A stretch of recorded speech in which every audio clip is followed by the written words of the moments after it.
Now that we got to chapter 2 or the second area where I want to talk about the ingredients of this cocktail, first I want to start with the recipe. And as you can see, I set it up as 211, and that means a proportion or a ratio of the ingredients that I'm gonna use, where I'm gonna use alcohol base, the citric element, and the sweetener. Ratio refers to the proportion of the elements or the ingredients in your cocktail. There are some well-known established proportions, which are the French school, which is equal parts. Also, we have the English school, which is a 211. In here, the alcohol base increments by double. Also, we have the proportion from David Embury, which is an 821. He believed that the cocktail should be an aperitif and you have to be low on the sugar content. Another cocktail authority is Simon Dyford, which he used 322. It's similar to an English school, but the alcohol base is somehow a little bit softer. Also, we have what I described as a contemporary bar rule, which is 4-1 because it's not established, but a lot of professionals and a lot of alcohol brands tend to use this rule, mainly because they believe it's a much more balanced proportion of the ingredients in your cocktail. I'm gonna use a 2-1-1 proportion. So for my glassware, I'm gonna use 1.5 ounces of tequila, 3/4 ounce of lime juice, 3/4 ounce of triple sec, and one extra ingredient that I'm gonna use is the agave syrup, which I'm gonna use just a really small amount, just a drizzle. So I wanted to start the ingredients list with the tequila, which is the most emblematic element on this cocktail. I came up with this list. However, you can get a lot of good quality tequilas besides this. I just chose this because first, they are very well known in Mexico, and second, because also internationally they are very well known. Additionally to this, I'm not naming any añejo or aged tequilas, mainly because their flavors are, or complexity of their flavors are due to the barrel process. So I'm just staying with the flavor of the agave itself. Okay, first I'm gonna start with Jose Cuervo, and within Cuervo I'm naming Tradicional and 1800. The first one, as the name is Tradicional, which translates to traditional.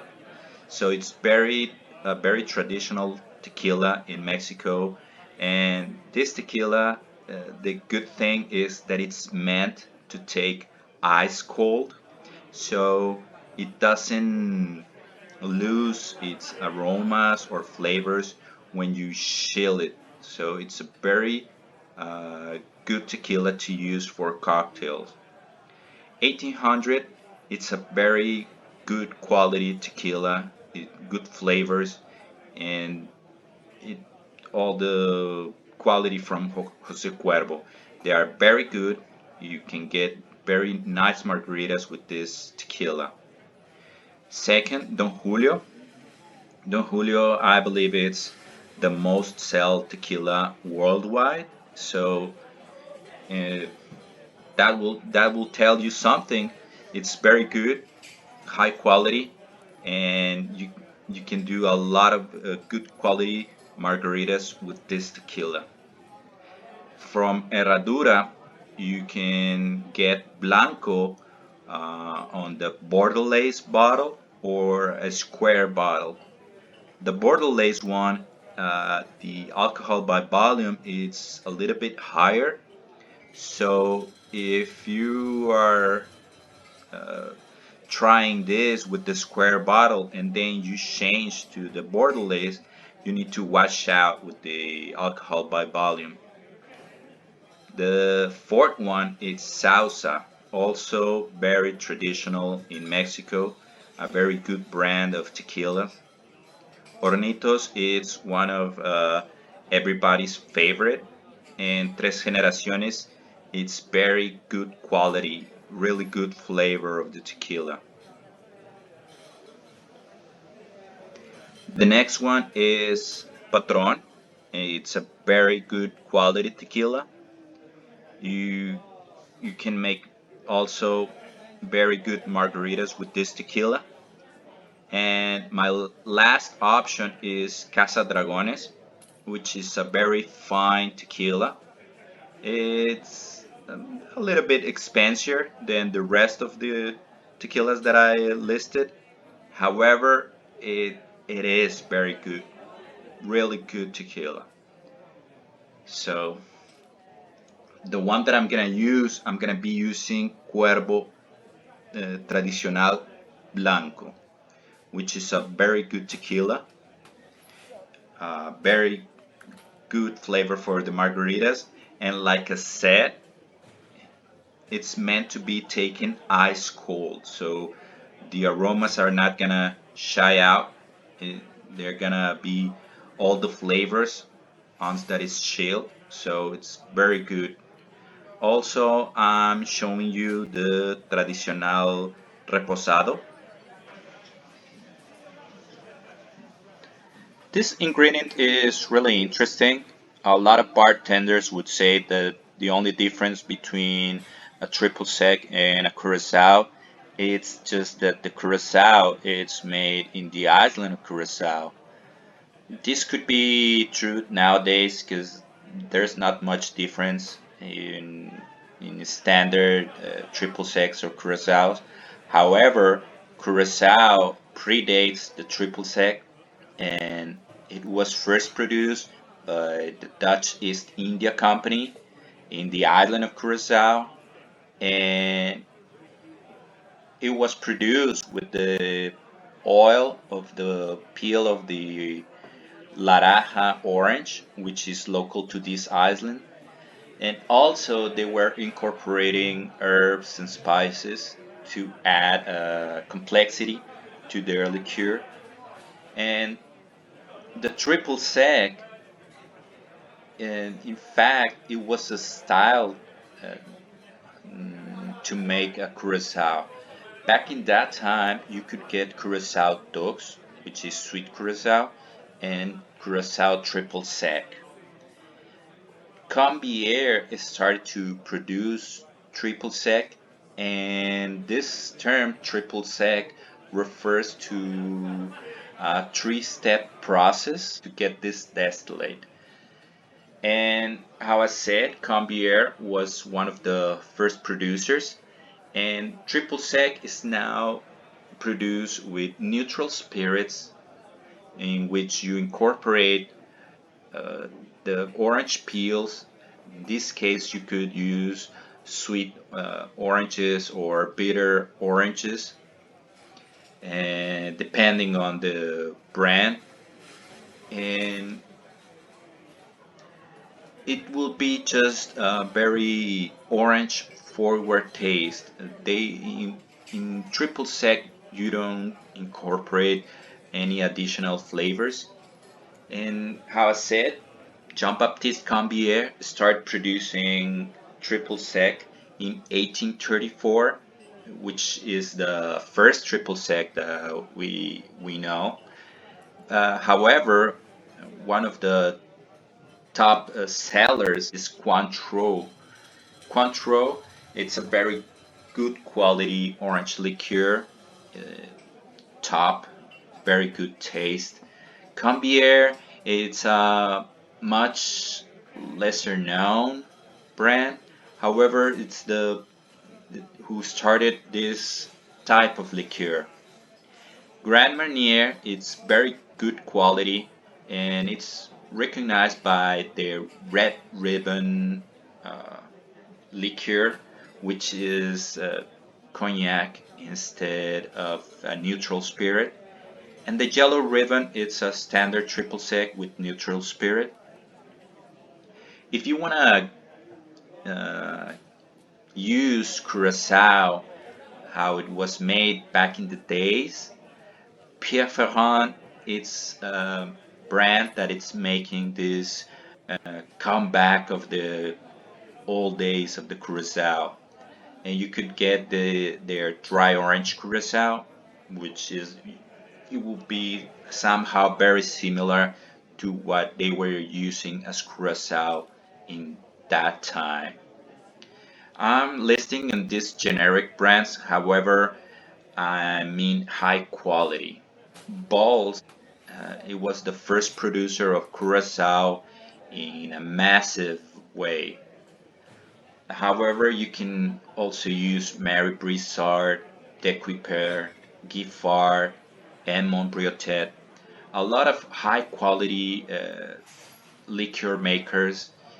I'm just naming these ones, same as with tequila, just very well known brands. And you can get it anywhere in pretty much anywhere in the world. So, really big houses with a lot of quality.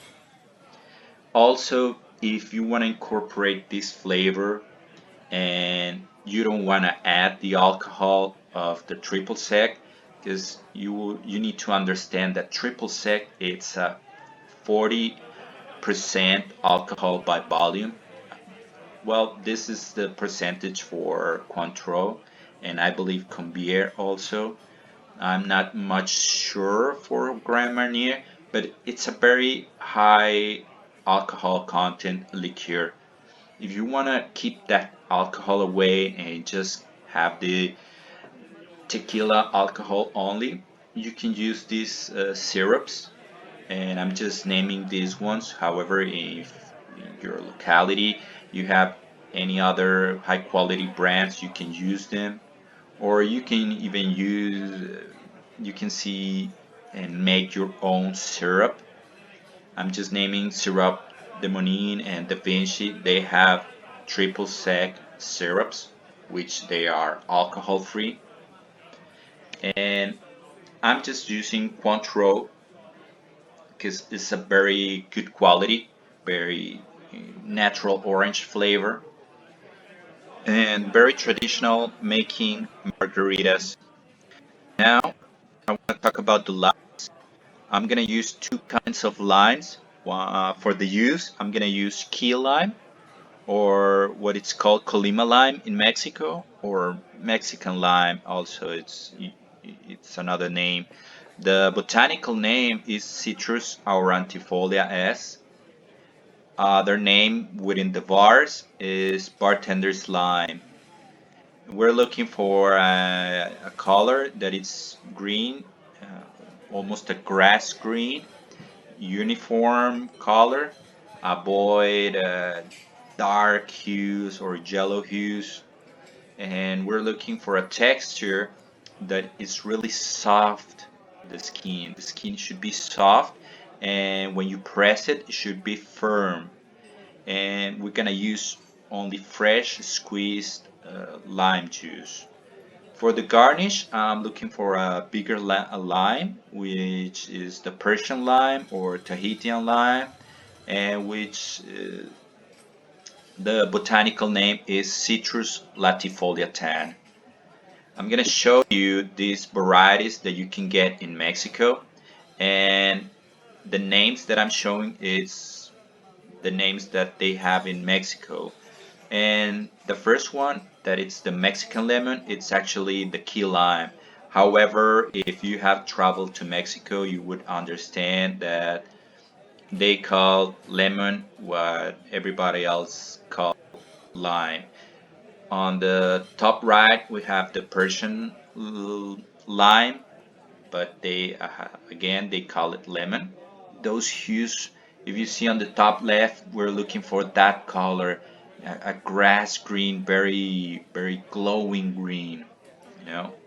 On the middle left, we have the Mexican lime. That's what they call lime, and the middle right is the sweet lemon. This is very peculiar uh, because it looks like a lemon or a lime, and you taste it, and it's not gonna have any tartness. Okay. On the bottom left, we have some Oreca lemon, and on the bottom right, we have sour oranges. Even though it's an orange, you taste the juice and it's very tart. Okay. However, if you're in any other country, you can still use different varieties of citrus or citrics. And this is just a list that just to give you some examples that you can look for and to taste within your cocktail. You can use mandarin, citron, pomelos, oranges, tangerines, lemons, and this lemon you can use Eureka lemon, Lisbon lemon, Mayer lemon. Also, you can use kaffir lime, key lime, which is the one that we're using, kumquats, clementines, blood oranges, and so on. You have this is just an example, but the varieties for citrics are humongous. There's a lot of citrics in all different countries. So look what you have locally. Try to experiment. Here I'm gonna show you, or I'm showing you the limes that I'm gonna use. The big one is the Persian lime, and the small ones are the key limes. So, so you can see the differences. Now let's talk about the fourth ingredient, and which I think is the most complicated and misunderstood element in this cocktail. Mainly because you need such a small amount and because the salt acts the same way as bitters acts in many other cocktails. The salt enhances the flavor or modifies the flavor that you already have. It's not gonna add flavors, you're just modifying the flavors that you have. And this misunderstanding from the bartenders have led them to uh, use inch thick uh, crust on their glasses, or also just omitting the ingredient at all, just trying to play it safe because they don't understand how to use it. Now for the cocktail, I'm gonna use a sea salt, and it's gonna be kosher grade. Try to look for a kosher seal in the package of your salt. This just ensures the process of production. It's much cleaner and safer. Also, try to get it in a rock form and just grind what you're gonna need at the moment. Also, we're gonna grind these rocks until we get powder. Powder consistency is what we are looking for. This way, the salt is gonna dissolve way faster in the mouth. Once the person sips into the margarita, the salt is gonna dissolve. That's what we're looking for, a powder consistency.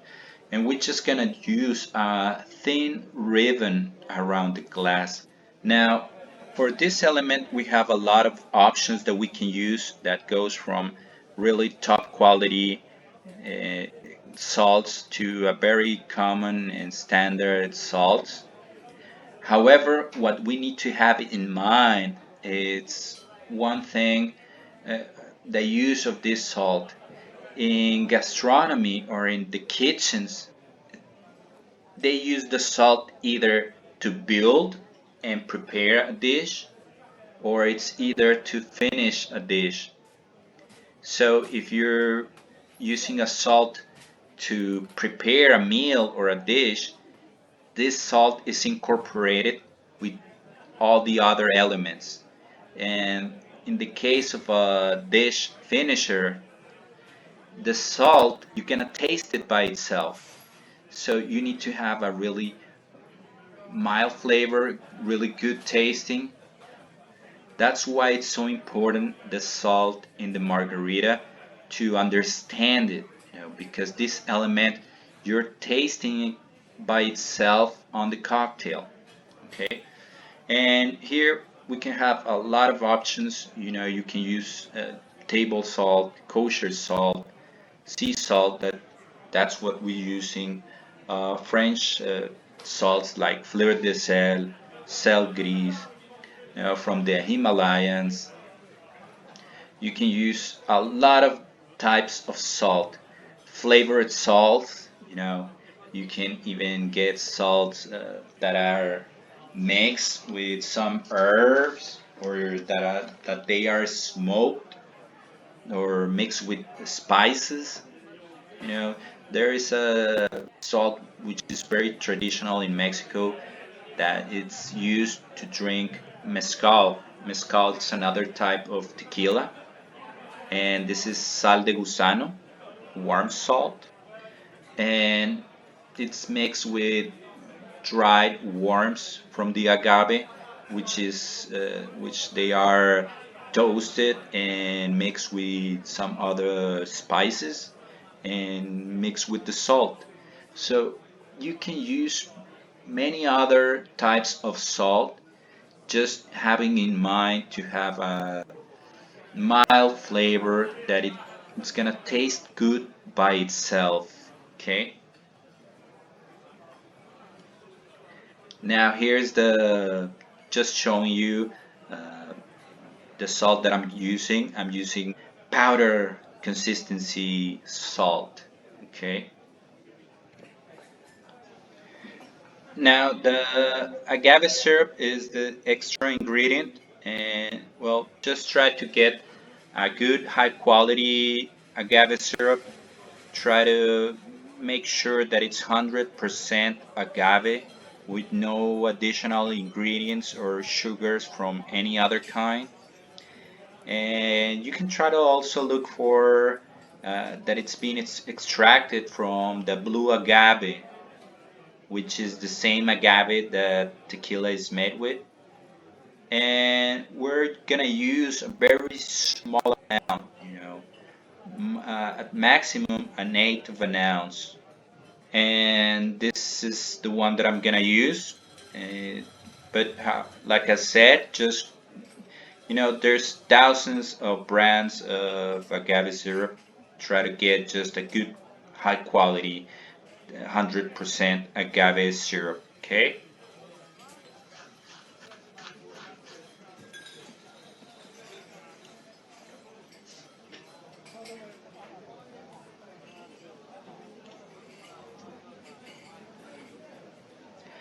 Ice, when it melts, it can represent from 15 to 35%, or sometimes even more, of the total volume of your cocktail.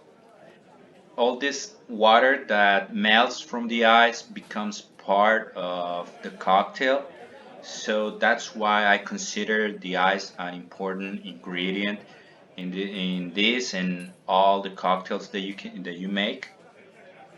So we need to make some considerations. First, use purified water and with a low mineral content. For the shaking of this cocktail, I'm gonna use 1 inch diameter ice cubes. And for the cocktail, and as a garnish, I would use a sheet of ice. And well, this is because I think all the sours benefit from a little dilution. due to the tartness of the citrics, and I cannot stress it anymore. You need to use the coldest that you can get your ice, you know. If you have it in your fridge, keep it there until you're using it. And talking about this, uh, these are some examples of what your eyes should be and what your eyes shouldn't be. In the top photo, you're seeing a piece of ice that it's cold enough to maintain its own structure. So it's not melting. That means that the core temperature it's real cold. So in the bottom, you're seeing an ice cube that already its core temperature it's not cold enough to keep itself uh, in a solid structure. So these are the two differences.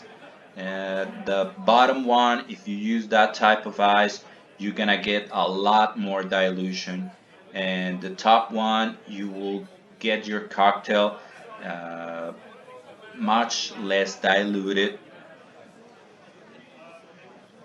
Now that I highlighted the importance of the ice in the cocktail making, I want to talk about how it was considered. The ice back in the old days, you know, um, not only a few years but centuries apart, it, it was considered something so luxurious and expensive. And to give us a picture of how this element was so expensive and luxurious, I have these two small stories. On the left, we have the Aztec Emperor Moctezuma Xocoyotzin from Mexico, and the emperor in the pre-Hispanic days, he used to take a mixture of snow, which it was brought from the peak of the Popocatépetl volcano, and it was mixed with pure honey and flowers. So it was a simple treat, but yet so delicious to take. Only the emperor and the people that were around him were able to take at that time. So this small treat, yet so simple, it was so luxurious, something that only the emperor could take. And on the right side, we have Mark Twain, a famous American writer, and on his book Life on the Mississippi from 1883, he writes that in my time, ice was jewelry. None but the rich could wear it. That phrase he writes in his book about wearing the ice, it just takes the ice beyond consideration of it as a jewel, something that you're wearing, that it's expensive and luxurious. So you could be at a gathering, and if they were serving, you know, beverages with ice, you would immediately know that it was a very fancy gathering. So these two examples give us a clear picture of how the ice was so luxurious and important. Now, a bartender needs to treat the ice with the same respect and importance to this element, uh, because ice is to a bartender in the same way that the fire or the flame is to the chef. Of course, a bartender can make a drink, a cocktail without ice, of course, same as the chef can make a dish without having to use fire, of course, but you know, It's such an important element to use. And I think that for the bartender, the ice would be even more important because the ice not only transform his ingredients, it's also incorporating the water that melts into his cocktail. So the ice should be something that we have to have in mind and treat it with respect. Now, I'm just showing you the ice that I'm gonna use. How I said, I'm gonna use an inch of diameter ice cubes, and also at the end, I'm gonna use a small sheet of ice just to keep the coldness of the drink.